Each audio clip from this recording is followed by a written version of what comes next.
সবাইকে শুভেচ্ছা। দখল, হত্যা এবং ধ্বংসের ১১ মাস অতিক্রান্ত হলো। বাংলাদেশের স্কুল, কলেজ এমনকি বিশ্ববিদ্যালয়ের ছেলেমেয়েদেরও বছর শেষে বার্ষিক পরীক্ষা দিতে হয়। তার একটি মূল্যায়ন থাকে। ইউনূস সরকারের রেজাল্ট শিট কি বলে? এই ১১ মাসে ডক্টর ইউনূস কি পেল? বাংলাদেশের জনগণই বা কী পেল? ডক্টর ইউনূস নিজেকে অন্তর্বর্তী সরকারের প্রধান হিসেবে দাবি করেন, অথচ এই সময়ে তিনি সরকার, রাষ্ট্রযন্ত্র এবং আইনকে ব্যবহার করেছেন নিজের ব্যবসা বাণিজ্য বাড়ানোর কাজে। তিনি নিজে সরকার, অথচ গ্রামীণ ব্যাংকে সরকারের মালিকানা ২৫ ভাগ থেকে ১০ ভাগে নিয়ে আসেন। তিনি নিজেই নিজেকে ৬৬৬ কোটি টাকা কর মওকুফ দেন, গ্রামীণ ব্যাংকে ৫ বছরের জন্য কর অব্যাহতি দেন, অথচ বাংলাদেশের জনগণের উপর চাপিয়ে দেন সকল নিত্য প্রয়োজনীয় দ্রব্যাদিতে ১৫% ভ্যাট এবং ট্যাক্স। এই সময়ের মধ্যে তিনি লাইসেন্স নিয়েছেন অনেকগুলো।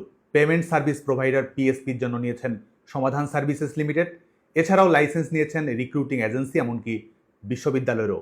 এই হচ্ছে তার অর্থনীতির হাল হকিকত। আর বাংলাদেশের অর্থনীতির অবস্থা কী? বাংলাদেশে তার সময়ে জিডিপি ৩৬ বছরের মধ্যে সর্বনিম্ন 3.3%। বাংলাদেশ ব্যাংকের হিসেব অনুযায়ী গত কয়েক মাসে বাংলাদেশে বিনিয়োগ কমেছে ৭০%, ফরেন ডিরেক্ট ইনভেস্টমেন্ট এফডিআই কমেছে ২৭.৮%, মূলধনী যন্ত্রপাতি আমদানির হার কমেছে ২৫.৫৬%।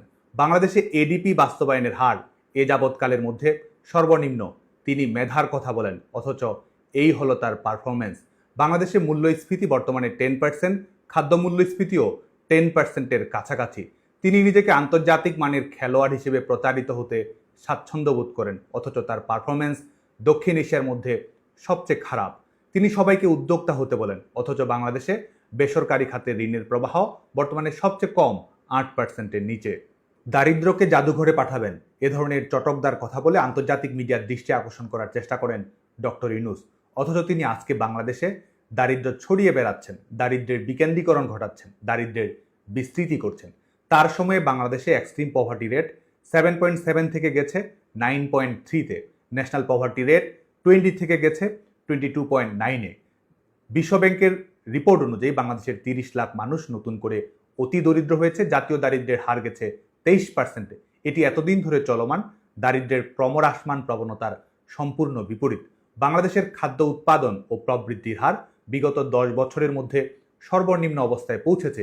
এর কারণে বাংলাদেশের খাদ্য নিরাপত্তা রয়েছে সম্পূর্ণ ঝুঁকির মুখে। শেখ হাসিনা সরকার গৃহহীন মানুষকে গৃহের ব্যবস্থা করে দিয়েছিলেন। আশ্রয়ণ প্রকল্পের আওতায় প্রায় 8,70,000 মানুষের গৃহের ব্যবস্থা করেছিলেন বঙ্গবন্ধু কন্যা শেখ হাসিনা সরকার, অথচ নতুন করে ডক্টর ইউনূসের সময় বাংলাদেশের মানুষ গৃহহীন হচ্ছে। নতুন করে গৃহের ব্যবস্থা করে দেওয়া তো দূরের কথা, তার 4 দিনের লন্ডন সফরে 37 রুমের বিল দাঁড়িয়েছে প্রায় 3.5 কোটি টাকা। পররাষ্ট্রনীতির দিকে যদি তাকাই, আওয়ামী লীগ সরকার স্থল সীমান্ত সমস্যা এবং সমুদ্র সীমা সমস্যার সমাধান করেছিল, আন্তর্জাতিক বিনিয়োগ এবং ভারসাম্যপূর্ণ কূটনীতি নিশ্চিত করেছিল, বাণিজ্যের বিস্তৃতি ঘটিয়েছিল, টেকসই জ্বালানি এবং প্রযুক্তি সহযোগিতার ব্যবস্থা করেছিল। ডক্টর ইউনূস বাংলাদেশের পররাষ্ট্রনীতির কী অবস্থা করেছেন? 10 মাসে তিনি 11টির অধিক বিদেশ সফর করেছেন। তিনি সম্ভবত পৃথিবীর ইতিহাসের প্রথম সরকার প্রধান যিনি বিদেশে 4 দিন থেকেও তার কাউন্টার পার্টের দেখা করতে পারেননি। এমনকি তিনি জানতেনও না তিনি কোথায় ছিলেন। তিনি বিদেশে যান, বাংলাদেশের সহযোগিতা বাতিল হয়। তিনি বিদেশে যান, বাংলাদেশের নাগরিকদের ভিসা পাওয়ার সংখ্যা কমে যায়। সেনজেন ভিসা প্রত্যাখ্যানে বাংলাদেশ বর্তমানে পাকিস্তানের সঙ্গে বিশ্বে শীর্ষে। আবেদনকারীদের মধ্যে প্রায় 54.9 ভাগের আবেদনই প্রত্যাখ্যাত হয়েছে এই সময়ের মধ্যে। এমনকি ভারত, ভিয়েতনাম, সংযুক্ত আরব আমিরাত, সৌদি আরবেও বাংলাদেশের ভিসা সুবিধা সংকুচিত হয়েছে। নিজের দেশে zero democracy, zero employment, zero reform করে দেশের বাইরে গিয়ে তিনি 0-3 তত্ত্ব কপচান। বিদেশি সরকার প্রধানদের সঙ্গে কথা বলার সময় আন্তর্জাতিক নীতি, পররাষ্ট্রনীতি, বাংলাদেশের জনগণের সুবিধা, বিনিয়োগ এসবের চেয়ে কথা বলার চেয়ে তিনি অধিক সময় ব্যয় করেন তার নিজস্ব 3-0 তত্ত্ব নিয়ে, সোশ্যাল বিজনেস নিয়ে। অবাক করার বিষয়, স্টারলিংকের সঙ্গে তিনি যখন কথা বলেন তখন অন্তর্বর্তী সরকারের প্রধান হিসেবে নিজেকে দাবি করেও তিনি প্রস্তাব দেন গ্রামীণ টেলিকমের সঙ্গে বিজনেস পার্টনারশিপে। বাংলাদেশের জনগণের সামনে প্রশ্ন হয়ে দেখা দিয়েছে, তিনি কি অন্তর্বর্তী সরকারের প্রধান নাকি তার গড়ে তোলা গ্রামীণ সাম্রাজ্যের সিইও। ডক্টর ইউনূস তার অবৈধ, অসাংবিধানিক, অগণতান্ত্রিক 11 মাসের শাসনের সময়ে 21শে আগস্ট গ্রেনেড হামলা মামলার রায় বাতিল করেছেন, 10 ট্রাক অস্ত্র মামলার রায় পরিবর্তন করেছেন, যুদ্ধাপরাধীকে খালাস দিয়েছেন, অর্থ পাচার ও শ্রম আইন লঙ্ঘনের মামলায় নিজেই নিজেকে অব্যাহতি দিয়েছেন, জুলাই আগস্ট হত্যাকাণ্ডের সঙ্গে যারা সম্পৃক্ত তাদেরকে ইন্ডেমনিটি দিয়েছেন। অথচ তিনি সবসময় কথা বলে বেড়ান নিরপেক্ষতার কথা, আইনের শাসনের কথা, গুড গভর্নেন্সের কথা, বিচার বিভাগের স্বাধীনতার কথা। তার জব ডিসক্রিপশনে লেখা আছে human rights, democracy, rule of law, কিন্তু তার এসিআর বলে তার 180 ডিগ্রি বিপরীত।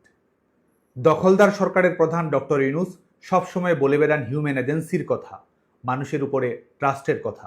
তার মতে তার সোশ্যাল বিজনেস পুরোটাই দাঁড়িয়ে আছে মানুষের উপর বিশ্বাসের উপর ভিত্তি করে।